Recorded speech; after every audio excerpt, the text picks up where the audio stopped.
And I believe, I could be wrong about this, but I believe you have a original VeVe logo behind you as well.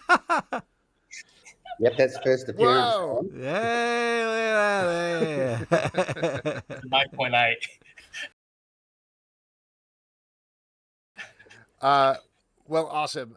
This is.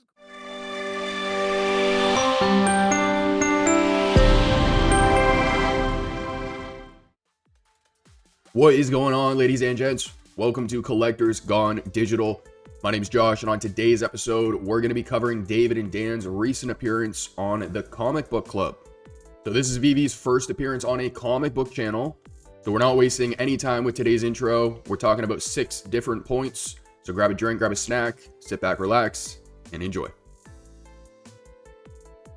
All right, so we know that this is VeVe's first appearance on a comic book channel.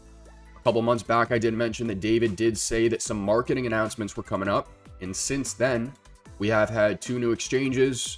We've had music introduced, sports introduced, this new VeVe Comics platform, and now an appearance like this on a comic channel. So I do believe this marks the beginning of a potential marketing push, and this comes after I woke up to a message from someone in the community asking if it was okay to put my message forward to VeVe, who's apparently asking what channels to support and hop onto.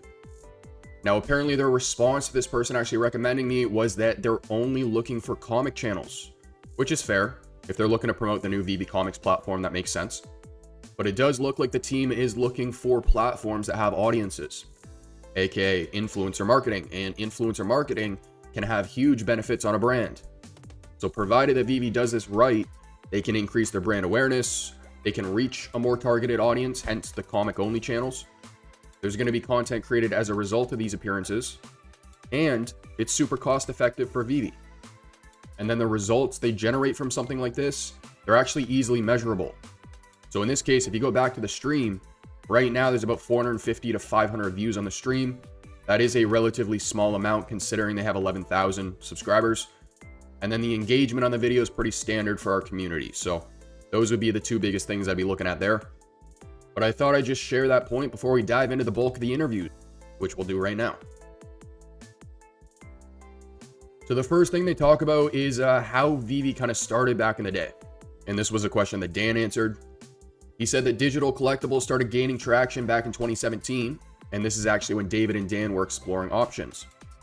Now, 𝗘𝗵𝗍 was created in 2018, and Dan uses the examples of things like Netflix, Spotify, and even dating, like Tinder, that have all gone digital. So he said it was only natural for digital collectibles to do the same. In fact, he actually refers to a Marvel Comics #1 here. He says that sometimes it's the only way you can read the comic, just because most of them are slabbed and nobody wants to take them out of the sleeve. So having that comic in a digital format allows people to actually enjoy it without damaging it. So moving on, David and Dan are then asked, what sets VeVe Comics apart from the competition, right? And they actually bring up the downfall of ComicBookClub. Downfall maybe isn't the best word here, just because they were acquired by Amazon back in 2014. And since then, there's been an effort to integrate ComicBookClub's services with Amazon's ecosystem. So that acquisition had an impact on the comic book space. And so this question was kind of along the lines of, what's different, what's new about this platform? What's changed from what other platforms have offered in the past? So we obviously know with VeVe Comics, you have the option to buy the comic just to read it, or upgrade to own, meaning you mint it on the blockchain. So the main benefit behind this new platform is that VeVe Comics adds a new layer of ownership. So if you choose to pay the extra couple bucks to upgrade it, you're going to be one of, 6,000, for example, who owns that specific variant, that cover by that artist, and you're one of 6,000 people who are going to benefit from either holding or selling the comic, which you can't do if you just bought to read it. So they talk about the new VeVe Comics platform, and then Marvel Unlimited is brought up. Yes, Marvel just partnered with VeVe Comics, but why did they do that when they have their own platform? So again, there's going to be several reasons here that sets VeVe Comics apart. The first one is that Marvel Unlimited works off a subscription model. The second difference is that all the comics they offer on the platform have already been out for 3 months. So over on the VeVe Comics platform, the main driver, and this comes from Dan, is the upgrade to own feature, right? Turning your comic into an NFT. But the comics that drop on VeVe are going to be same day issues as Marvel's in real life prints. We don't have to wait 3 months. So if you're eager to read the story but don't want to wait the time, VeVe's your place, not Marvel Unlimited. And then on top of that, Dan also confirmed that they're always going to continue doing backlist comics on the main app. So for anyone wondering exactly what they're going to be doing with their comics category, it looks and it sounds like VeVe Comics is going to focus on the newer issues, whereas the main app is always going to drop comics that may have dropped, 30, 40 years ago. One last thing I want to add with this slide is that I really like how VeVe is offering the free to use feature and then pay if you want to read the comic. Just because I can pay for a subscription over on Marvel Unlimited, but not end up reading any of the comics, whereas I can sift through the comics on VeVe Comics, see what they have to offer before I end up spending any money. So it's kind of like how the gaming models have morphed. Back in the day, you used to buy a full game for like $80. They might release some map packs where you pay another, 60, 70, $80 for 4 new maps. But nowadays, a lot of games are free to play with in-game upsells.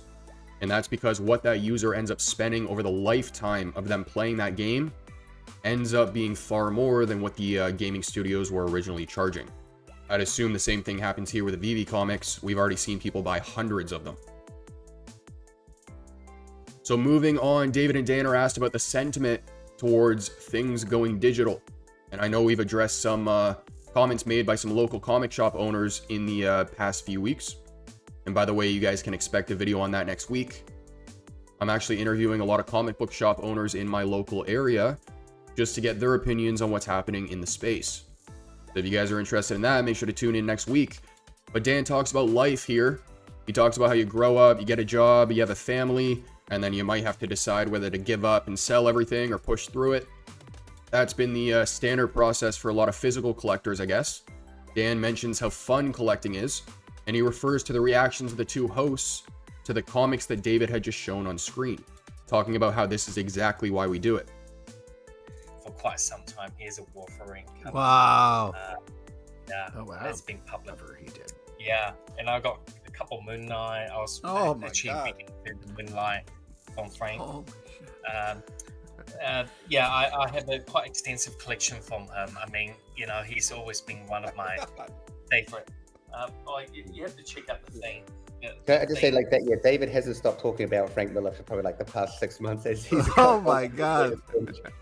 Disappearing. Michael Eamon says Rick and Morty sighting original artwork. Is there original Rick and Yeah. Morty? wow. Yeah, it is. It is. Yeah. Oh my God. like Alex, who's one of the hosts, then talks about how this can really help him.